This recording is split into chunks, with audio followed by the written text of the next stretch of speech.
Les défis urgents liés au changement climatique, à la sécurité alimentaire et à la dégradation des terres en Afrique de l'Ouest a tôt fait d'amener la communauté des États de l'Afrique de l'Ouest, CEDEAO, à faire l'option d'une agriculture durable et résiliente. Ainsi, dans sa politique agricole régionale, elle a décidé d'accompagner les exploitations familiales agricoles pour un arrimage de la sécurité alimentaire et nutritionnelle avec l'amélioration des revenus.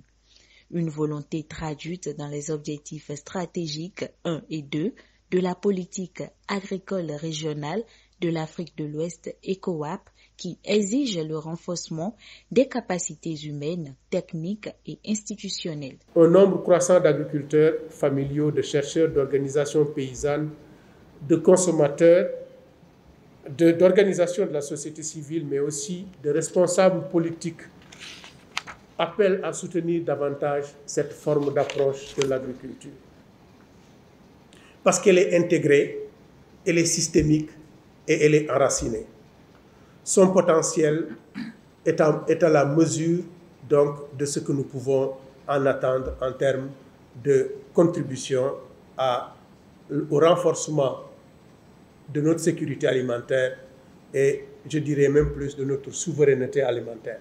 Le programme agroécologique, en sélectionnant à travers une étude récente 15 centres de formation en agroécologie à appuyer dans l'espace CEDEAO, vise à contribuer à renforcer les capacités des centres dans la promotion de dispositifs de formation de qualité intégrant la mise en application pratique des enseignements théoriques et pratiques sur les techniques et les bonnes pratiques agroécologiques selon le milieu.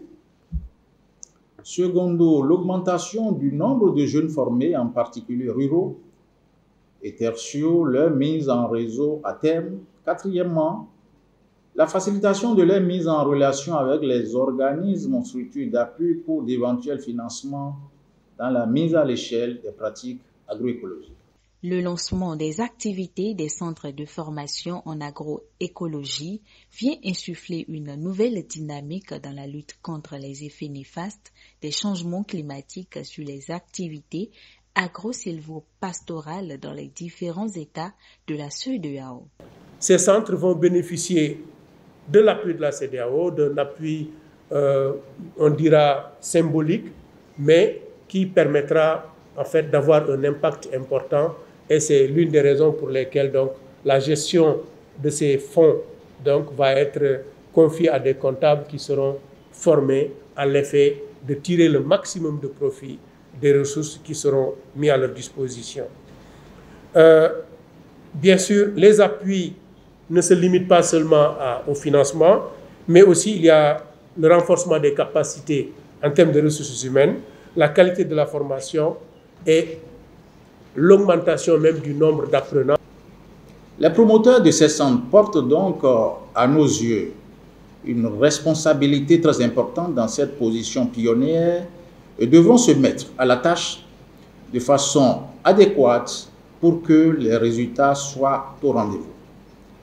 Il me plaît également de suggérer, si ce n'est pas encore le cas, de porter une attention particulière au suivi post-formation des bénéficiaires des formations pour s'assurer de la matérialisation de l'impact attendu.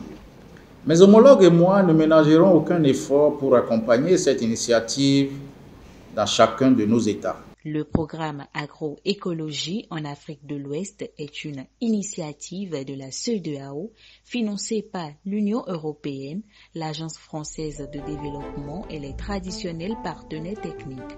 Notons que 15 centres de formation au total bénéficient de cet appui dans toute l'Afrique de l'Ouest.